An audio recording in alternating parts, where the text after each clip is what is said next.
Welcome back. It's lovely to have you here again. If your mind's still buzzing from the day, let's set it down together for a while. Tonight's story is a gentle one, not because its subject was gentle, but because we're going to explore his life from the quieter side. Less about thunder and triumph, more about the moments that slipped between. The ones filled with frost, letters, silence, and regret. His name was Napoleon Bonaparte. You've heard it, of course. Maybe in school, maybe in movies, maybe in passing jokes about short men and big egos. But the real man, the one who walked cold palace corridors in the early hours of morning, who scribbled desperate letters with ink-stained fingers, who stood alone beneath a gray sky after losing everything. That man was more complex than any legend can hold. Born in Corsica in 1769, Napoleon rose faster than anyone expected. A soldier, then a general, then first consul, then emperor.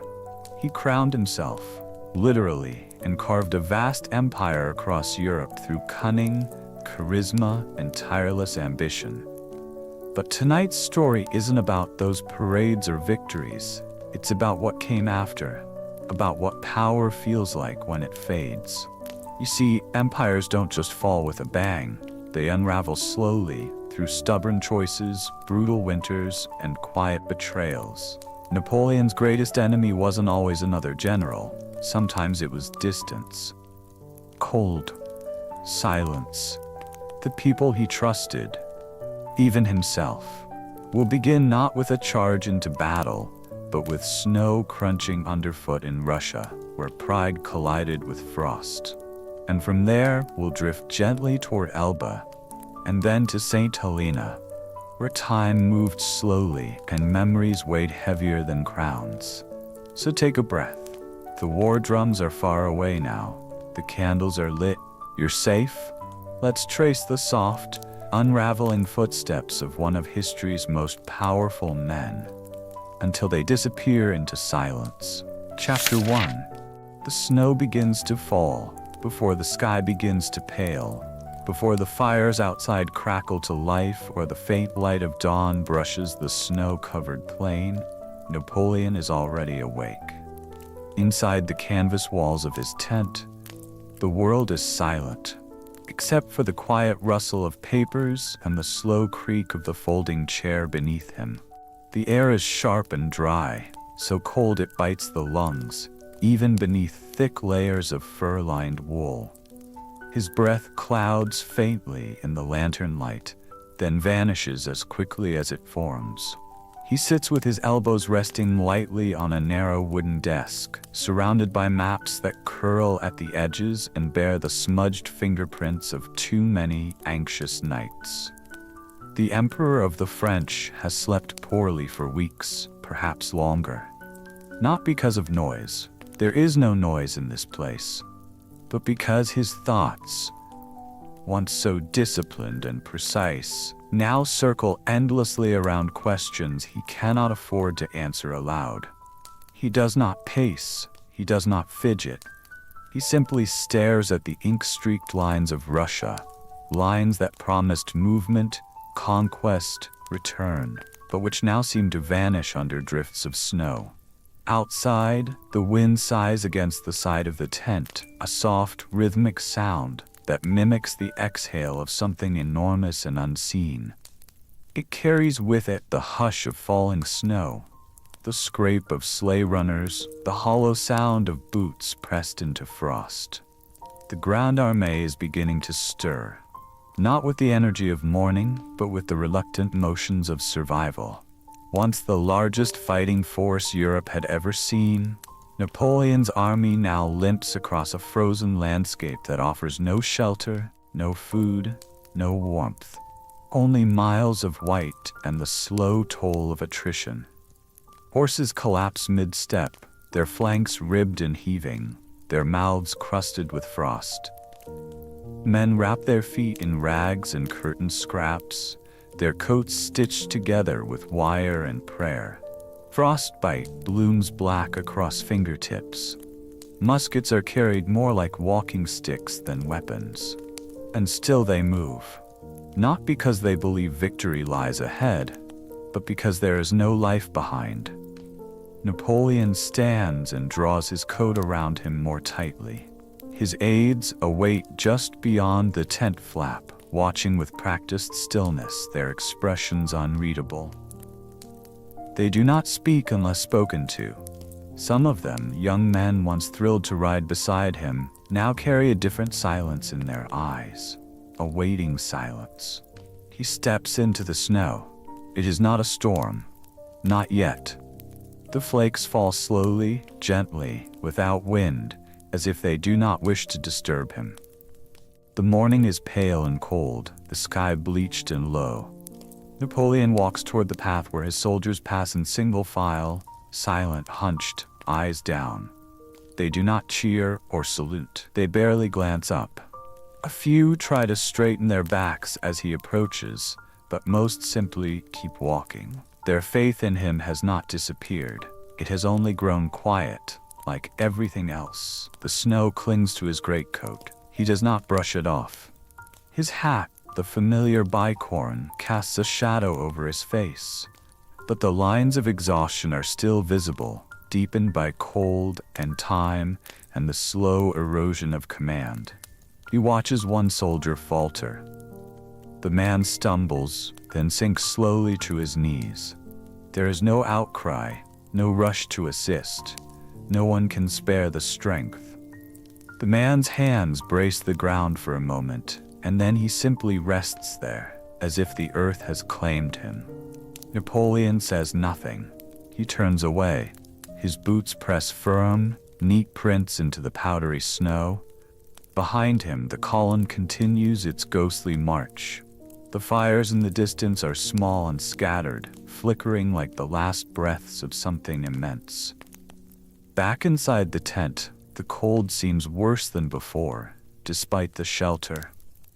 The maps are still where he left them. He doesn't reach for them this time. Instead, he sits in the same chair and stares across the small space at a single strip of cloth that hangs from a support pole. The tricolor, now faded and stiff with frost. This was not the end he had imagined. Not when he crossed the Niemen River with drums and fanfare. Not when he believed he would draw Tsar Alexander into a glorious battle outside Moscow. The battle never came, the victory never arrived, and the city, when they reached it, was hollowed out and burning. Now as snow blankets the roads home and the men around him waste away with each passing day, Napoleon allows himself for the briefest moment to feel the edge of doubt. He does not show it. His face remains composed, his coat immaculate, the papers on his desk untouched. But somewhere, deep in the quiet, he can hear it. The slow retreat of empire, not in cannon fire, not in surrender, but in the quiet shuffle of feet, the cracking of ice beneath wagon wheels, the breath of a soldier who no longer expects spring. The silence is not peace. It is the space where power used to be. And it is growing. He reaches for a pen, dips it into frozen ink and begins to write commands, not proclamations, but notes, observations, calculations that may never again matter. The snow continues to fall, the maps do not change, and outside, beneath a pale, uncaring sky, the last echoes of glory disappear into whiteness. Chapter 2. The Island and the Clock. There was a different kind of quiet on the island of Elba. It was not the deadly silence of a frozen steppe, nor the bone-deep hush of soldiers too tired to speak. It was the kind of quiet that grew out of routine. Sun rising over red-tiled rooftops, waves brushing against stone piers, olive trees rattling in the sea wind, and the faint toll of bells from a church whose priest never changed his sermon. The year was 1814. After the disastrous retreat from Russia, after the Battle of Leipzig, after the Sixth Coalition swept into Paris, After abdication, after treaties, after the impossible had already happened, Napoleon was no longer emperor of the French. He was now something stranger, ruler of a tiny Mediterranean island, a rock covered in vineyards and goats, a place whose name had meant little to the world before, and which now served as the unlikely prison for one of history's most ambitious men. At first glance, Elba was not cruel. The island was warm and green, dotted with pastel houses and sun-drenched gardens. The air smelled of salt and rosemary. There were orchards, a small navy, even a handful of loyal guards who still called him sire when no one was listening. He had been given a palace, not a grand one, but dignified enough, and allowed to govern the island as its sovereign. There were medals to pin, documents to sign, walks to take. But there was also the clock. It stood in the corner of his study, a tall wooden frame with brass hands that moved with infinite patience. Its tick was not loud, but constant, carving the hours into careful slices. At first he welcomed it. It gave shape to the days: breakfast at 7, letters at 8, inspection of the guard at 10. But over time, as the days folded over each other like sheets no longer freshly laundered, the clock began to feel like a slow hammer against his sense of purpose. Each day, the same olive groves, the same faces, the same questions in the same polite tones. Children would wave at him in the streets, and he would smile because there was nothing else to do. No armies to rally. No ministers to outwit. The newspapers, when they arrived from the mainland, arrived late, and he read them too quickly. He would sometimes read the same article 3 times in a row, hoping it might somehow say something new. He was not defeated, he told himself. He was resting. Waiting. He still wore his uniform in the mornings, still walked with hands clasped behind his back like he once did in the corridors of the Tuileries Palace. But on Elba, the corridors ended in staircases that led to quiet balconies, where the only thing to observe was the sea. He wrote letters to his family, to his mother in Rome, to Josephine, though she would not answer. He wrote about the weather, about the island's roads, about nothing. He sometimes held the letters for days before sending them, unsure whether they were meant for the reader or for himself. He drafted laws for the people of Elba, small laws, modest reforms. No one resisted, no one objected.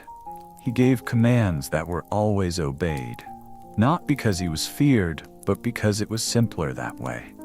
There was no tension here, no danger, no spark. At night, he would walk alone through the gardens behind the palace, his boots crunching softly along gravel paths, past stone benches warmed by sun and now cooling in the sea breeze. He would pause beneath the lemon trees and look up at the stars. The same constellations he had once studied over Egypt, now burning above a place he could walk across in an afternoon. And that was the true weight of Elba. Not confinement, but reduction. He had not been cast into chains. He had been scaled down, shaped into something palatable, something decorative. The world had carved a man who once crowned himself into a peaceful little governor, and everyone, from the kings in Vienna to the bakers in Elba, seemed to believe that was the end of the story. He kept busy. Of course he did. He reorganized the postal system. He planted mulberry trees. He oversaw road repairs. He reviewed troops. But all of it felt like shadows of old duties, copies of a role that no longer mattered. The hands that had once redrawn Europe were now signing off on grain inventories. The sea, ever visible from every window, shimmered in the sun by day and glowed silver by moonlight. And yet it offered no comfort. It looked both distant and near. like freedom just out of reach. Napoleon would often sit near the cliffs and watch merchant ships vanish into the horizon, wondering if any of them carried letters about him, or rumors, or the slow echo of his name in a Europe that had already begun to forget. He spoke less as the weeks passed, not from sadness, but from stillness. The words didn't come as easily when there was nothing to decide. No enemies to name, no alliances to maneuver. He began to count things instead. The number of steps to the barracks, the days since the last news from France, the hours it took for boredom to become numbness. In the end, Elba did not punish him. It simply dulled him. It wrapped him in warm light and polite deference, and gave him just enough to do so that he would not scream. But even still, in the soft silence of night, when the garden shadows stretched long and the sea hummed low in the distance, he sometimes found himself awake at the edge of sleep, thinking not of what he had done, but of what might still remain. The thought was quiet, stubborn, and unfinished. It was not yet surrender. It was waiting. Chapter 3. The letters that never answered. Long before Elba, long before Moscow froze his armies, long before he traded a continent for a small sunlit island, Napoleon lost something even larger in silence, though at the time he called it a sacrifice. The imperial palace had always been a place of noise. The scuff of boots on marble floors, the constant murmuring of diplomats just outside the chamber doors, the scratch of pens drafting treaties, the rustle of military maps rolled and unrolled again on heavy oak tables. But inside Napoleon's private study, the quiet was often sharper than any clash of swords. It was there, beneath vaulted ceilings and between walls lined with velvet drapes and heavy bookshelves, that he signed the decree that ended his marriage to Josephine de Beauharnais. They had not always been distant. In the earliest days there had been fire, more desire than tenderness perhaps, but it was real. She was older than him by 6 years, elegant, witty, far more at ease in the salons of Paris than in the war camps of Italy. He wrote her letters from the field soaked in longing and possessiveness, words that spilled across pages faster than ink could dry. "I wake filled with thoughts of you," he once wrote. "Your image and the memory of last night's intoxicating pleasures has left no rest to my senses." She didn't always answer. Sometimes her replies came weeks later, sometimes not at all. There were rumors, of course, of affairs, of flirtations, but Napoleon buried them beneath the weight of ambition. He forgave her silences, even when they stung. But time, like distance, had a way of eroding more than love. When he returned from Egypt, thinner, warier, and hungrier for permanence, something had shifted. The letters changed. They became more polite, shorter, carefully worded. He still adored her, but the urgency had faded, replaced by questions he no longer voiced out loud. The true wound came not with betrayal, but with necessity. France, they said, needed an heir. The emperor must produce a bloodline that would outlive revolution and war. Josephine, after 2 children from her first marriage, had never given him another. And so, despite her tears and his silence, the decision was made. Not in a moment of cruelty, but as one makes a difficult choice between 2 equally necessary burdens.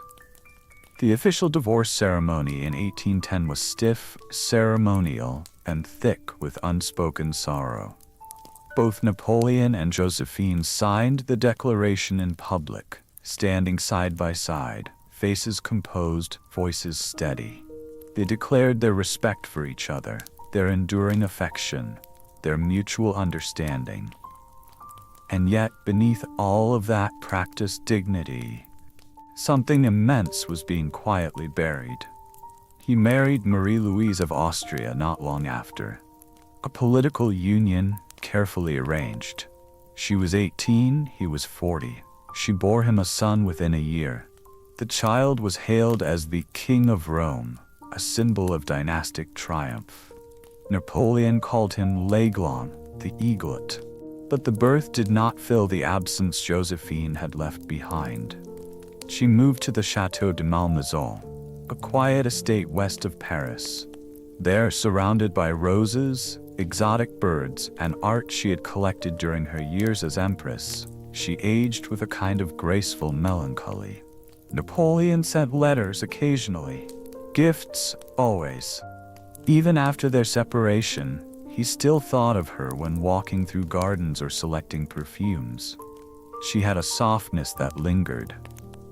And then, in 1814, while Napoleon was in the final days of his reign, just before the abdication that would send him to Elba, Josephine caught a chill. It developed into pneumonia. She died in May quietly, with her daughter Hortense by her side. Napoleon, upon hearing the news, said little. His aides recorded no great outburst.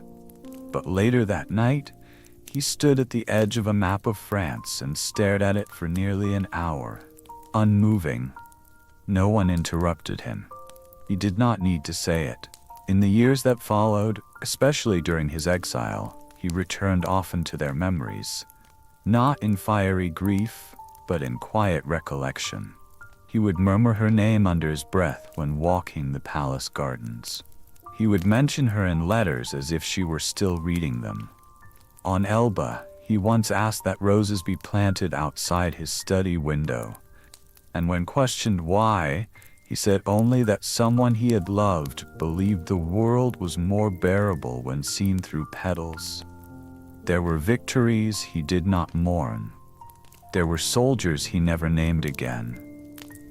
But Josephine, in her absence, grew larger, not as the Empress of France, but as the only woman who had held both his pride and his tenderness at once.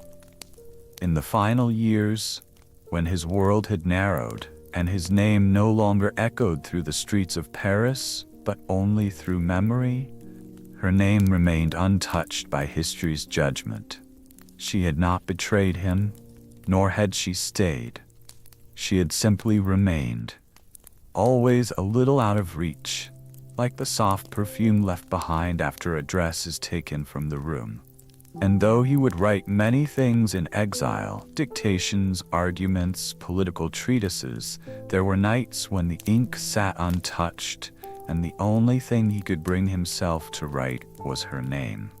Not for France, not for power, but because there was still something in the quiet that belonged to her. Chapter 4: The Man Who Returned Alone. For weeks, the sea had been calm. Too calm, some thought, as though the waves themselves were holding their breath. And then, one morning in early March 1815, a rumor passed through the harbor towns of southern France like a thin crack through glass. Whispers turned into questions, questions into declarations, and soon the name Napoleon was being spoken again. Not as memory or warning, but as presence. He had returned. Not with an army, not with ceremony, but with a small ship, a handful of loyal men, and a certainty that still clung to him like a uniform he refused to hang up. He had left Elba under the cover of dusk. There had been no grand farewell, no declaration. Just the salt wind in his coat, the slow shifting of sails, and the quiet decision that he would not end his life on a garden path, surrounded by bureaucrats and birdsong. He would try again. One more march. One more gathering of momentum. When he stepped ashore near Cannes, there were no trumpets. Only peasant farmers and fishermen blinking into the early morning sun, squinting at the short, square-shouldered figure in a cocked hat striding toward the mainland. Some stared in disbelief. Some dropped their baskets. One woman reportedly crossed herself and whispered, "The emperor walks again." He did not speak of vengeance. He did not carry threats. What he brought was something more powerful. Memory. The memory of victories once shared, of days when the very rhythm of France seemed to beat in step with his boots. That memory proved more intoxicating than fear, more persuasive than propaganda. Regiment after regiment, sent to arrest him, instead saluted. "If any man would shoot his emperor," he called out once, standing alone before the muskets of the 5th Regiment, "let him do it now." No one fired. Instead, they joined him. It was not a military campaign. It was a procession, an unraveling of loyalty back toward the man who had once bent Europe. Men who had been told to forget him found they could not. He walked northward, from town to village, gathering momentum not through force but through gravity, like a star long collapsed into silence, suddenly flaring once more.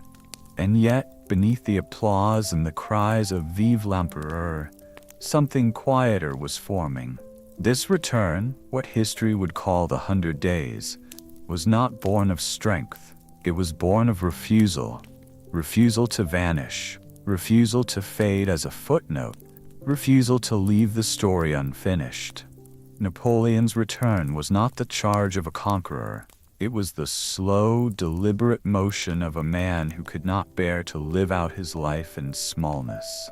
Not while there was still breath in his body and boots on his feet.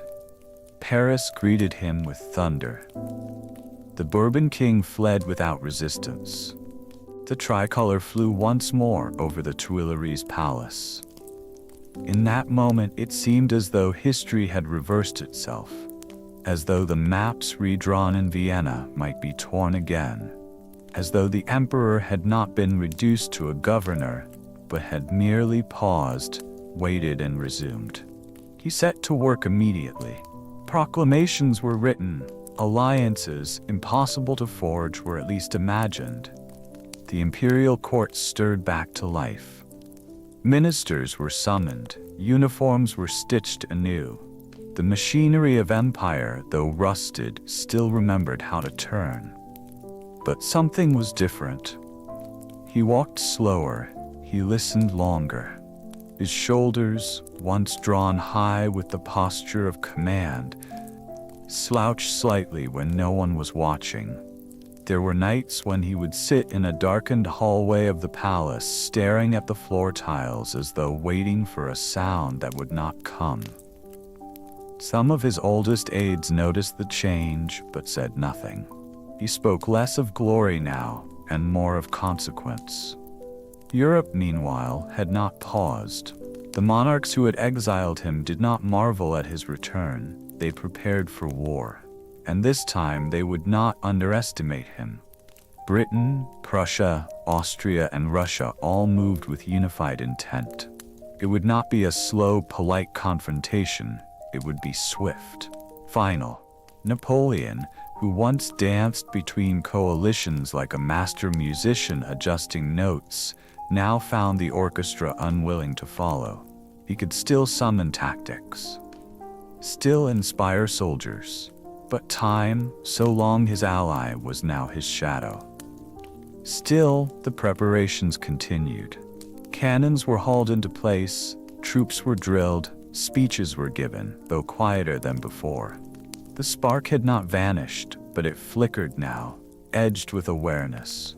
For the first time in his life, perhaps, Napoleon seemed to understand that even fire, when spread too far, begins to consume its own light. The people still cheered, but their cheers held a different timbre. It was not the roar of new beginnings.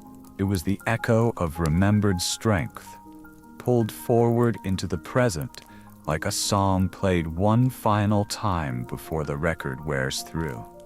Inside his study, at night, he reread dispatches, rearranged documents. He moved figures on a map and paused, sometimes with his fingers resting on Vienna or Brussels, eyes tracing a line that once meant something different. He walked the halls of the Tuileries not as a ruler surveying his realm, but as a man re-entering a room he once loved, now dimmed by memory. Portraits hung as before. The carpet still carried the pattern he had chosen, but the mirrors reflected something smaller. This was not a return to power, it was a return to form, to dignity, to purpose. It was the last great exhale of a man who had spent his life holding the world in his lungs. And so, as the days shortened and clouds gathered once again in the north, the emperor sharpened his gaze toward Belgium, not for conquest, not for glory, but because the story required an end, and he had always believed that it should be he who wrote it. Chapter 5. The Field That Waited. There had always been something ceremonial about Napoleon's marches. Even at the height of his power, when he moved swiftly across Europe with precision and overwhelming confidence, there had been an undeniable sense of ritual to the act of going to war. Inspect the troops, arrange the artillery, review the maps, and then step forward into the waiting silence before the storm. But in June of 1815, as the emperor prepared to face the Allied forces on the plains of Belgium, there was no ceremony in the air. There was only weight. The countryside north of the Sambre River rolled gently under a low, uncertain sky, and though the roads were lined once again with French regiments in blue coats and tarnished buttons, they no longer sang. There were no garlands in the towns, no flowers tossed into the streets. The people watched, quiet and wide-eyed, as the army passed. They remembered the last time war had thundered across their villages, and the promises that came with it. Promises that had crumbled into hunger, occupation, and graves. Napoleon rode not at the front, as he once had, but farther back, near the center column, surrounded by officers who had served with him in Italy, in Egypt, in Austria, in Spain. Men with gray now at their temples and eyes that scanned the road ahead with a caution they had not once known in their youth. They had returned to him not out of ambition, but out of memory. He had once lifted them all to heights they had never imagined. To ride again at his side was not a strategy. It was a kind of farewell. The plan, at least on paper, was solid. Napoleon had divided his forces to strike decisively between the British under Wellington and the Prussians under Blücher, hoping to keep them separated and defeat them piecemeal. He moved quickly, with what remained of his instinct for timing. But the weather did not favor speed. The skies wept for days, and the roads turned to mud. Wagons sank, horses slipped, muskets misfired, and the field he chose for battle, Waterloo, was not a field designed for glory. It was a place of hedges, shallow rises, narrow lanes, and wet, heavy soil that clung to boots and dragged at wheels. On the morning of June 18, 1815, Napoleon rose before dawn. The rain had stopped, but the sky remained swollen with moisture, the clouds thick and unmoving. He ate sparingly, dressed with care, and rode the field in silence. He paused atop a small ridge near the farmhouse of La Belle Alliance, where he could see both the French lines below and the distant rows of Wellington's men, silent, unmoving, shaded in the mist like a painting not yet finished. He waited to give the order. The ground was too wet for artillery. It needed time to dry, and so the morning passed slowly in a quiet both armies understood too well. Soldiers stood in formation, breathing slowly, adjusting straps, whispering prayers. Some sat on the ground, heads bowed. Officers walked between them, their voices low, offering not inspiration but reminders. Fix your bayonets, protect the cannon, listen for the drum. Napoleon was calm, perhaps too calm. He was not the same figure who had once radiated an almost dangerous energy on the eve of battle. He watched the sky more than the enemy. He spoke little. He looked over the field with a mind that measured consequence, not glory. When the cannons finally opened fire around midday, it began not with fury, but with rhythm. A measured pounding, like a heartbeat that grows too fast to calm. Infantry advanced through shallow gullies and onto high ridges, where they were met with volleys from British rifles. The ground was slick with mud, and soldiers slipped as they charged, crawling up slopes that gave way beneath their feet. Cavalry, sent to break the lines, struggled in the thick terrain. Horses reared and twisted, swords flashed, then disappeared in smoke. The French pushed, then fell back, pushed again, regained ground, lost it. The battle, unlike the sweeping movements of Austerlitz or the thunderous confidence of Jena, was slow, grinding, and close. Men fought at the length of a bayonet. They fell into each other, indistinguishable in mud and blood. Napoleon moved from point to point, issuing orders, shifting troops. He attempted to outflank Wellington's right. He committed the Imperial Guard, the last reserve, the very heart of his legend, to break the enemy line once and for all. But they were met with a wall of fire. The Guard, who had never broken before, faltered, hesitated, then turned. A ripple of disbelief passed through the French ranks, and then came the moment no one truly expected. La Garde recule. The Guard retreats. That phrase did not merely mark a failure, it marked a shift in reality. It was as if the axis of the world had tilted. If the Guard could fall, anything could fall. And with it, the spell broke. Men began to flee.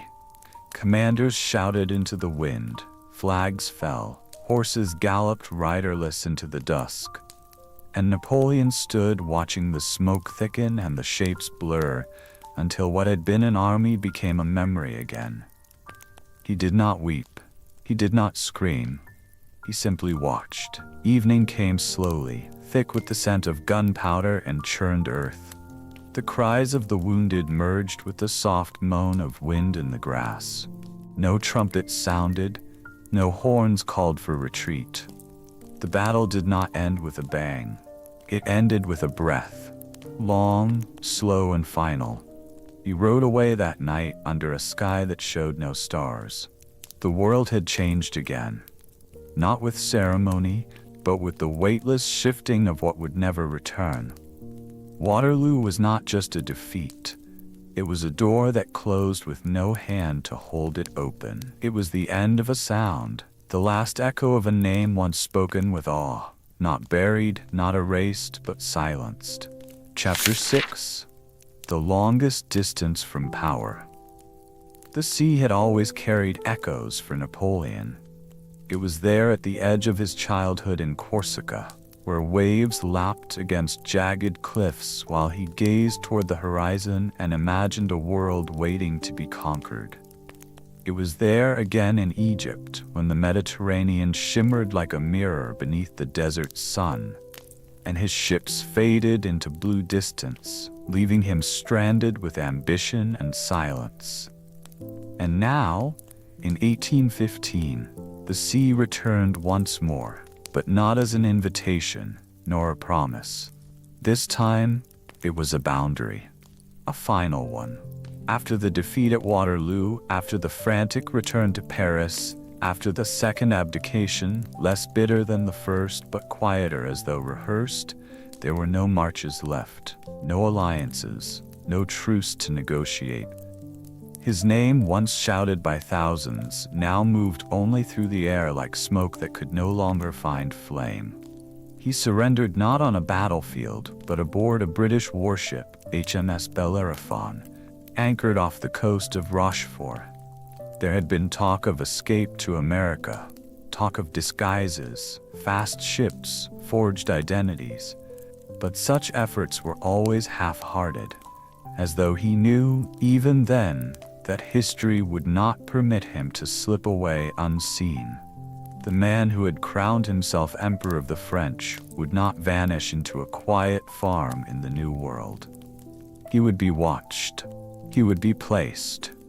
And so, with the same care he once used to step across palace thresholds, Napoleon climbed aboard the ship, handed his sword to Captain Maitland, and spoke not as a fugitive, but as a man handing over the final line of a play written long ago.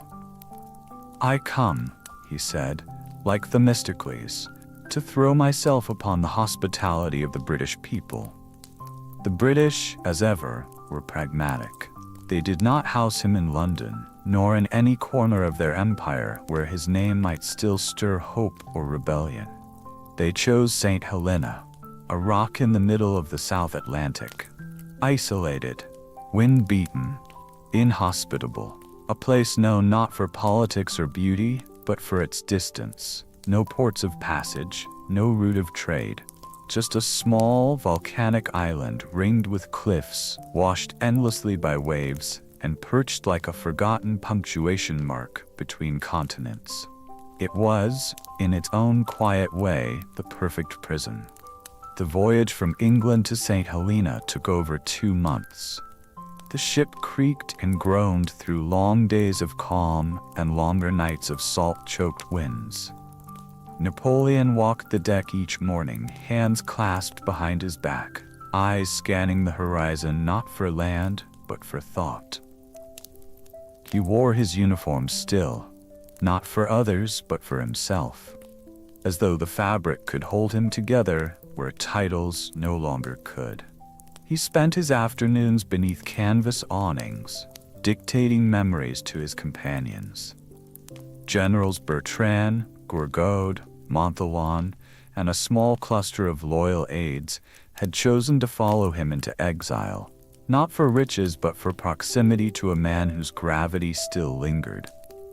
They wrote down his recollections of battles, his philosophies, his belief that history would judge him differently in time. It was less confession than construction, a final campaign not of land but of legacy. When St. Helena finally appeared on the horizon, it did not rise like a mountain. It emerged slowly, gray, hard, bleak. The coastline was jagged and dark, the hills covered in low, scrubby vegetation and lashed with wind that never seemed to stop. There were no crowds, no banners, just soldiers. British officers waiting with orders, boundaries, and rules. They gave him Longwood House, a damp and aging estate nestled in the highlands, surrounded by low stone walls and patrolled fields. The rooms smelled of mildew and sea air. The roof leaked in rain. The windows rattled. He decorated it as best he could. Portraits, books, military maps. But no amount of rearrangement could warm the bones of the house or its occupant. The days became routine. He rose early, dressed carefully, walked the same paths again and again, dictated, read, stared out the window, ate simple meals, walked again. The wind never stopped. It pressed against shutters and howled through gaps in the boards, like a presence that refused to be ignored. Sometimes he would sit alone for hours without moving. His eyes would fix on a distant tree or a particular patch of sky, and he would not blink. The companions who lived with him learned to recognize these spells. They did not interrupt. He was not asleep nor lost. He was remembering. Not the victories, but the spaces between them. The silence before Austerlitz, the frost of Borodino, the weight of the throne, the loneliness of the crown. He began to write more slowly. His health, once robust despite the sleeplessness of war, began to fade. Stomach pains returned. His complexion grew sallow. His energy dipped in long, uneven waves. He never complained, not because he was proud, but because to name the decline would be to concede it. And there was one thing Napoleon had never done willingly: concede. Time on the island passed without seasons. There was only weather, rain or wind, sun or fog. Years drifted by like smoke, indistinct. Sometimes ships would arrive, carrying letters, newspapers, distant news. He would devour them hungrily, scouring every page for traces of himself. Sometimes he was mentioned. Usually he was not. And that silence was louder than any headline. The people of the island learned to speak of him with a mixture of curiosity and reverence. He walked among them rarely, but when he did, they stepped aside. Children would stare from behind fences. Old farmers would remove their hats. He had no power, no title, no army, but still his presence rippled like memory itself. And then, in 1821, after nearly 6 years of exile, the pain grew worse. He took to his bed. His walks ended, his appetite faded. His hands, once so precise and commanding, trembled. He wrote less, dictated less. The world outside Longwood grew smaller, quieter, until it was just the sound of wind, the creak of floorboards, and the soft voices of those still faithful enough to remain. On May 5th, just after sunset, he died. The room was dim, and the wind was calm for the first time in weeks. A priest stood nearby. The others watched in silence. No final words were recorded, only a breath, then stillness. They dressed him in his uniform, green coat of the chasseurs, white breeches, black boots, placed medals at his chest, and laid him beneath a willow tree in a valley sheltered from the sea. Years later, his body would be returned to France. But in that moment, on that small and wind-hardened island, the world held its breath once more, and the sea continued to whisper around the rocks. Not with judgment, not with glory, but with the long, soft hush of an empire that had, at last, gone quiet. Chapter 7. The Echo After the Fall. When a man like Napoleon dies, the world does not erupt. It does not shatter or shift overnight. It does something quieter. It adjusts. The news of his passing did not arrive in France as thunder, but as an echo, first whispered among government halls, then murmured in cafes and salons, and finally printed in small black letters in provincial newspapers. There were no national days of mourning, no tolling of bells, no street processions. The official stance was quiet acknowledgement. The state had moved on. France had kings again. Empires were out of fashion. But even silence holds weight. In the countryside, older veterans who had marched under his banner stopped what they were doing when they heard. Some removed their hats and stared at the ground. Others lit small candles in rooms lined with fading tricolor ribbons. They remembered him not as the figure in paintings, not as the emperor, but as the sharp-eyed man on horseback, sleeves rolled up, who had once addressed them by name. For many, the loss was not political. It was personal. It was the final disappearance of a world they had believed in, even briefly. In England, the government received confirmation from St. Helena with firm satisfaction. The problem was over. There would be no return, no third act, no whisper of escape. For years, they had feared what Napoleon might do if left unchecked, if exile became opportunity. But the sea had held him, and time had claimed him, and now history could be filed and stored with proper distance. Yet even in Britain, the tone began to change. He had been the enemy, yes, a destabilizer of kingdoms, a breaker of treaties, a name used to hush unruly children. But now that he was no longer living, no longer possible, something shifted in the public imagination. The very energy that had once made him terrifying, his audacity, his speed, his hunger, now made him fascinating. No longer a threat, he became a subject of study, of conversation, of romantic retelling. In the salons of London, Young writers and thinkers began to speak of him differently. The man who had threatened their father's generation now intrigued their own. Painters imagined him not in the middle of battle, but standing quietly at the edge of a cliff, staring at the sea. Poets wrote of ambition and solitude. Historians debated the meaning of his reforms, his code, his contradictions. The same newspapers that had once vilified him began to publish serialized essays about his rise and fall, treating him not as a monster, but as a mirror held up to a turbulent century. Back in France, under the restored Bourbon monarchy, public discussion of Napoleon was tightly managed. His name was not outlawed, but it was discouraged. Too many memories. Too much electricity. But memory, once set loose in a population, does not go quietly into archive.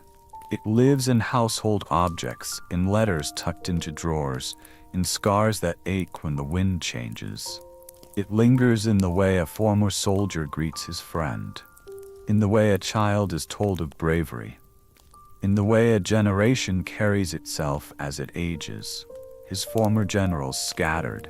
Some took quiet positions in the government. Others withdrew from public life entirely. A few left the country altogether. The imperial family, reduced in wealth and influence, became the subject of polite curiosity. Their names still recognizable, but their power no longer feared. The son, the so-called King of Rome, was taken to Vienna to be raised by his mother's family. He was renamed the Duke of Reichstadt and grew up in a palace of chandeliers and etiquette, never permitted to speak of what his father had once been. By the time the boy was a teenager, his health was already fragile.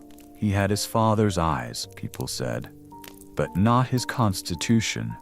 He died at 21, pale and coughing, with a portrait of his father near the bed and a silence about his surname on everyone's lips. He had lived entirely in the shadow of a man he barely remembered. And still, Napoleon grew. Not in presence, but in idea. He was painted in taverns and depicted in plays. His battles were reenacted in toy figurines. School children, even in monarchist France, asked why so many streets still bore the names of his victories. The Code Napoleon remained the legal backbone of the nation. His military strategies were studied by foreign cadets. His ghost walked the halls of European politics, whether invited or not. In 1840, nearly 2 decades after his death, under pressure from public sentiment, the French government made a fateful decision. They would bring his body home. It was not just a political gesture.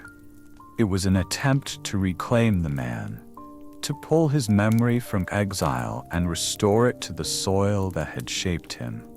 The ship Belle Poule was sent to St. Helena under tricolor sails.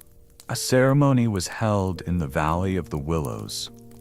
His coffin, layered with lead and iron, was lifted carefully, as though the bones inside still bore the weight of command. When the ship returned to France, it was met with crowds so dense they choked the riverbanks. People wept. Others threw flowers. There were young men who had never seen the emperor in life who now waited hours for a glimpse of the casket. Paris stood still as the procession passed through the city. The dome of Les Invalides opened to receive him, a tomb built not for a man, but for a myth. And yet, beneath the marble, beneath the inscriptions and the laurel-wreathed urns, the body that lay there was still the same man who had once sat alone on a broken chair in the damp quiet of Longwood, watching the wind push rain across the windows. Time had not rewritten his story. It had only softened its corners. He remained too vast to be fully loved, too complicated to be simply admired. But he had outlasted the silence. In the end, what echoed longest was not the thunder of cannon or the proclamations of empire. It was the quieter things, the legal reforms that brought order, the memory of a man who refused to vanish, and the way even enemies, once enough years have passed, begin to speak gently of the people they once feared. His life had moved like a storm, but his legacy settled like snowfall. Layered, quiet, and impossible to fully sweep away. Chapter 8. What remained of the emperor? Long after the battles had stopped, long after the gunpowder had been swept from the fields and the soldiers had faded into old portraits and crumbling headstones, Napoleon remained. Not in the flesh, not in the loud march of empire, but in the quieter, harder places where memory chooses to live. France, as it moved forward into the rest of the 19th century, did not speak of him as often as it once had. The monarchs who returned to power after his fall reshaped the story with cautious hands, placing emphasis on continuity, tradition, and the slow stability of royal rule. They avoided his name where they could. But names, once etched into the shape of a country, are not so easily brushed away. Even when his figure no longer stood on coins or flags, it remained on street corners. Rue d'Austerlitz, Boulevard Bonaparte, Place d'Iéna. His laws lingered in courtrooms, guiding decisions with the same firm structure he had once drafted by lamplight between campaigns. And in the minds of the people, those who had lived beneath him and those born after, there was still a shape left behind. The sense that something immense had once passed through their land. Something flawed, something dangerous, something unforgettable. In the schools, students studied the Code Civil, not as dogma, but as the bones of a system that had simplified chaos. Under Napoleon, the sprawling legal contradictions of the old regime had been carved down to a single body of law, secular, organized, written in clear terms. It gave equal protection to citizens, formalized property rights, and curbed feudal privilege. It had been revolutionary in spirit, even though its author crowned himself emperor. And it endured. When future governments rose and fell, monarchies, republics, empires again, and then republics once more, they revised what they could, but the legal architecture remained. Not because it was perfect, but because it was solid. A legacy that did not shout, but stood. There were also roads, real ones, stretching across the countryside with deliberate angles and solid stones. Napoleon had believed that connectivity was power, that to govern a nation, one had to bind it together, not just with laws, but with bridges, routes, canals, and infrastructure that no king before him had ever attempted on that scale. The engineers of France worked under imperial supervision with military efficiency, and what they built outlasted the empire itself. Villages that had once been cut off by terrain were now linked to cities. Trade flowed faster, soldiers moved quicker, and even long after the army no longer marched, people still traveled the paths he had paved. But perhaps the most enduring mark was the one left on the French imagination. Napoleon, for all his power, had never ruled with passive presence. He wrote his own myth as he lived, sculpting his legacy with the same attention to detail that he used on battlefield formations. He was not just a general or a ruler. He was a figure people could imagine. Small, sharp-featured, standing alone on a hill, cloak fluttering, watching as the world bent and buckled before his gaze. He became, over time, less a man and more a symbol. Of genius, of ambition, of the peril and promise of rising too far too fast. In the decades after his death, artists painted him not in the heat of action but in solitude. Writers described him as a tragic hero, a fallen titan. Schoolboys memorized his speeches, statesmen debated his policies. He entered not only history but legend, a presence as much as a past. Even those who hated what he had done could not ignore how thoroughly he had altered the landscape. He had changed the way people thought of France, not as a fractured realm of provinces, dialects, and lords, but as a singular, centralized idea. A nation not inherited, but forged. He had brought with him both the fire of revolution and the frost of order. And though he did not start the French Revolution, he had ended its chaos with a precision that left scars and structure in equal measure. Across the ocean, in the United States and Latin America, his influence was felt not in armies, but in aspirations. Young republics studied the Napoleonic Code as a model. Independence leaders watching from afar saw in him a cautionary tale, but also a blueprint for strength. A man who seized the moment when history offered it and bent it, briefly, to his will. He had failed, yes. He had fallen, but he had not vanished. Even when the Second Empire rose under his nephew Louis Napoleon, later Napoleon III, it did so in the shadow of the first. Statues were raised, triumphs reimagined. The past was dusted and lit once more in gold. But even then, people knew. The original had been larger, harder to grasp, impossible to repeat. The echo was not the voice. And so, Napoleon remained not as a figure of worship, but as a question. What makes greatness? What justifies power? Can one man reshape the world through will alone? And what happens when the world resists? In quiet museums across Europe, visitors began to line up not to see his victories, but his hat. The simple, black bicorn. Small, worn, practical. It had become a symbol of the man and the myth.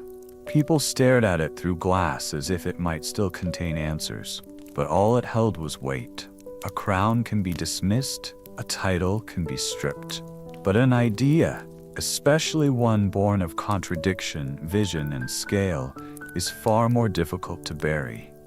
In the end, what remained of the emperor was not what he took. It was what he built that endured. The words that still guided courts, the roads that still carried travelers, the image that still haunted thinkers, and the lesson that power once seized by force must always contend with time. And time, in its quietest form, remembers everything, not with celebration, not with grief, but with the long, unblinking gaze of history. Chapter 9. The Memory We Inherit. Time did not forget Napoleon, but it did change the way he was remembered. For those who had marched behind him, who had shouted his name through the streets of Paris or watched the tricolor rise above Vienna, memory remained physical. A smell of smoke, a weight on the shoulder, a scar where a bullet passed too close. But as the decades passed, as horses gave way to railways and telegrams replaced messengers, new generations inherited the emperor not as a man, but as a story. He became a presence folded into the walls of French identity, an uneasy ancestor who lingered in the background of history lessons and family legends, never quite settling into a single truth. Some spoke of him with reverence as the man who gave France its spine, a builder of law, a patron of science, a bringer of modernity. Others regarded him with suspicion or sorrow, remembering the sons who never came home, the towns burned, the treaties broken, the glory bought with blood. And yet, even his critics had to admit, he was unavoidable. By the end of the 19th century, long after his tomb at Les Invalides had settled into ceremonial stillness beneath its golden dome, Napoleon had become a cultural mirror. Every new generation projected its doubts and dreams onto him. Monarchists saw him as a traitor who crushed kings, then crowned himself. Republicans remembered him as the soldier who rose from nothing, a child of the revolution. Romantics painted him as a solitary genius, lonely on windswept hills, misunderstood by the world he tried to reshape. In classrooms, teachers struggled to simplify him. He was too big for one narrative, too contradictory for one sentence. Was he a hero or a tyrant? A liberator or a conqueror? The answer changed depending on the era, and sometimes depending on the room. Under the Third Republic, schoolchildren memorized the names of his victories as easily as the rivers of France: Austerlitz, Marengo, Lodi, Jena. Little boys drew him in their notebooks. Small figure, large hat, hand tucked into coat. Never quite sure why they were drawn to him, only that they were. His image appeared everywhere, etched into medals, printed onto chocolate boxes, carved into the stone faces of bridges and government buildings. Even abroad, his presence did not fade. In England, once his most implacable foe, he became an object of fascination. Writers described him with grudging admiration. Historians debated the extent of his genius. Children played with tin soldiers in uniforms modeled after his army. He was no longer an enemy, but a character, tamed by distance, safe in the past. In Russia, where his army had suffered its most haunting defeat, the story changed over time. At first, he was the madman who thought he could conquer the winter. But as years passed, he became something else. A symbol of human overreach, a lesson about the cost of pride. Artists painted his retreat as a moral landscape, a man shrinking beneath a sky that did not care for strategy. And in Germany, where Napoleon had both dismantled and reshaped the old Holy Roman Empire, his name lingered like smoke. Part fear, part foundation. The nationalist movements that would come later looked back on his wars with complicated eyes.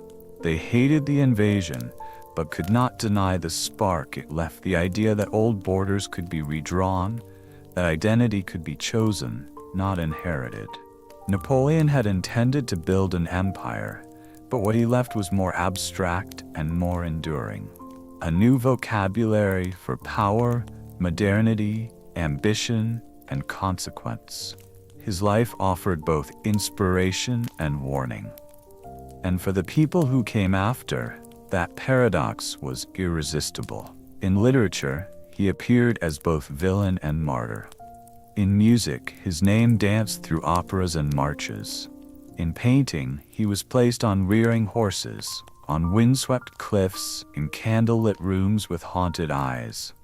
Artists, unable to ignore the scale of his shadow, returned to him again and again, not to explain him, but to feel near him, to imagine the pulse of history as it moved through one body.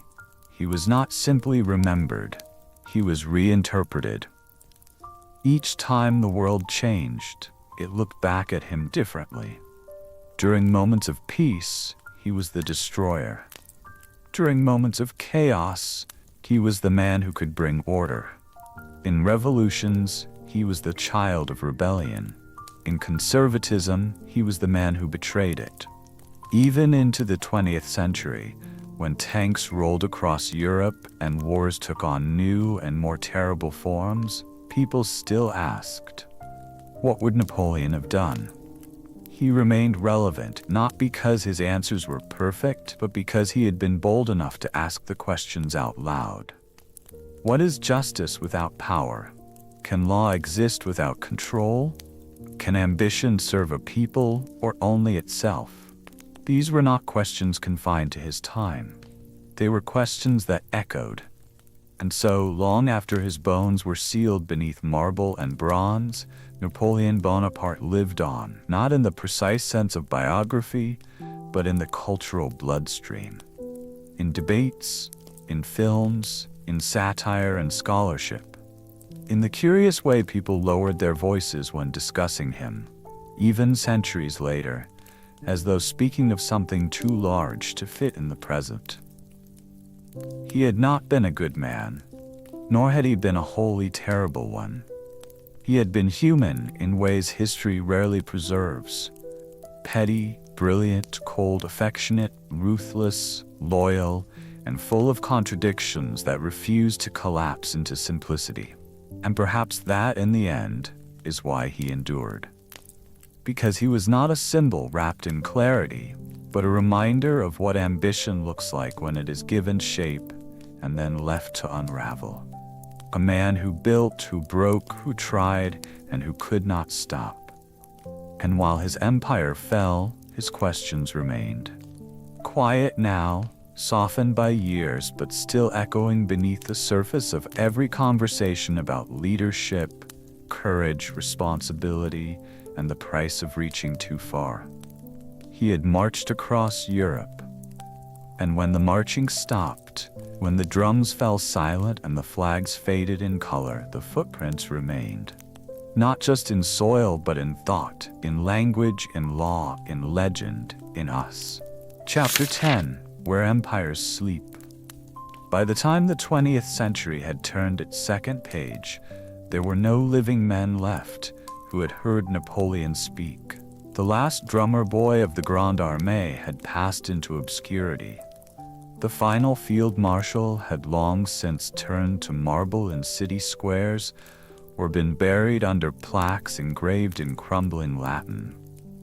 The boots had all rotted, the banners had all faded, and still, somewhere deep beneath the dome of Les Invalides in Paris, he lay in state, dressed in silence, surrounded by the soft golden echoes of a world that no longer existed. To visit the tomb of Napoleon Bonaparte is not to stand before a grave. It is to enter a theater of memory. The walls whisper with reverence. The air feels slower. High above, the dome glows in filtered light, and below it, the sarcophagus rests, enormous, dark, immovable, cut from red quartzite, resting on a plinth of green granite. It is not humility that defines this final space. It is scale, a message carved in stone. This was not a man to be buried in the ground. This was a man meant to remain seen, even in death. And yet, even here, even in the cold grandeur of state-funded marble, what lingers is not triumph. It is distance. For the tourists who pass through, coats buttoned, maps folded under arms, it is often difficult to connect the silence of the tomb to the chaos of the life. They glance at busts, read names, Austerlitz, Wagram, Lodi, and try to imagine what it must have been like to move so far, so fast, so often. But memory, when pressed into stone, becomes something quiet and heavy. It doesn't sing, it waits. Outside the mausoleum, Paris continues in the rhythm of modern life. Buses rattle past cafes, students cross bridges with headphones on, and beneath their feet, the city glides along its deep foundation of history, layered and endless, built over centuries, each generation balancing progress and forgetting in uneasy harmony. And yet his name remains. It lingers on metro signs, on schools, on battles etched into arches, on legal doctrines still cited in modern courts. It drifts through bookshelves, biographies, operas, and lectures. It is invoked in boardrooms, compared in political debates, and whispered by those who still believe that willpower alone might shape destiny. But the truth is quieter. Napoleon Bonaparte did not conquer death. He did not, in the end, conquer time. His empire, grand as it was, could not hold against the weathering of decades, nor against the shifting priorities of the generations that followed. France moved on. Europe redrew itself. The world found new conflicts, new causes, new names to remember and forget. And that is not failure. It is simply how the world moves. Even for a man like Napoleon, so certain, so precise, so utterly unwilling to believe in limits, the final truth was not in domination or in monuments. It was in what endured.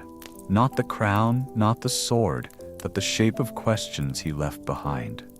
In an age of kings, he made himself emperor not by birth, but by brilliance. In a world built on tradition, he chose reform. He trusted merit over nobility, order over chance, law over whim. But even so, he fell prey to the same flaw that topples all men who rise too high. He mistook momentum for immortality. He believed that because he had bent history once, he could hold it forever. That because the world had once obeyed, it always would. But the world has no permanent rulers, only seasons. There are seasons for change, when the old ways crack open and something fierce and new pours through. There are seasons for ambition, for vision, for risk. Napoleon was one such season, a storm of human intensity, and like all storms he passed, he could not hold Moscow, he could not hold Paris, he could not hold time. But there is something he did hold, however briefly, however imperfectly, that many before and after could not. He held attention, he held imagination, he held the belief, however flawed, that a single person might take the fractured pieces of the world and assemble something greater than himself. And when that belief collapsed, under the weight of snow, under the silence of exile, under the slow retreat of allies and friends, he became not a warning, not a god, not a ghost, but something both less and more, a man. A man who once wrote laws in the middle of battle. A man who carried the light of revolution and the weight of empire in the same breath. A man who failed more than once, but never quietly. A man who never learned how to stop and perhaps never truly wanted to. And in that, perhaps, is why he remains with us still. Because in every person who dreams too far, works too long, climbs too high, there is something of Napoleon. In every moment when pride wrestles with fear, when order wrestles with freedom, when ambition faces the long quiet of consequence, he is there, not as judge or guide, but as mirror. History does not remember perfectly, it remembers meaning. And the meaning of Napoleon Bonaparte, after all the smoke has drifted and the cannon's gone quiet, is not what he won, nor what he lost. It is that he mattered. Briefly, deeply, impossibly. And that in a world built to forget, that might be the only victory that lasts.